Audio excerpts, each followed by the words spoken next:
ਮੇਰਾ ਨਾਮ ਹਾਫਿਜ਼ ਮੁਹੰਮਦ ਤਾਰਿਕ ਹੈ ਜੀ। ਹਾਜੀ ਮਨਜ਼ੂਰ ਕਰਿਆਨੇ ਤੋਂ ਅਸੀਂ ਕੰਮ ਕਰ ਰਹੇ ਹਾਂ ਭਾਈਪੁਰ ਸ਼ਹਿਰ ਦੇ ਵਿੱਚ।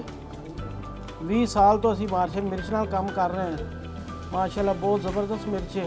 ਲੋਕ ਕਹਿ ਕੇ ਲੈਂਦੇ ਨੇ ਕਿ ਮਾਰਸ਼ਲ ਮਿਰਚ ਤੋਂ 20 ਸਾਲ ਤੋਂ ਇਹਨਾਂ ਨਾਲ ਕੰਮ ਕਰ ਰਹੇ ਹਾਂ। ਜੋ ਉਸ ਟਾਈਮ ਕੁਆਲਿਟੀ ਸੀ ਉਹੋ ਹੀ ਹੁਣ ਕੁਆਲਿਟੀ ਹੈ, ਕੋਈ ਫਰਕ ਨਹੀਂ ਹੈ। ਮਾਰਕੀਟ ਵਿੱਚ ਹੋਰ ਵੀ ਬੜੇ ਬ੍ਰਾਂਡ ਨੇ, ਲੇਕਿਨ ਅਸੀਂ ਮਾਰਸ਼ਲ ਨਾਲ ਹੀ ਕੰਮ ਕਰ ਰਹੇ ਹਾਂ।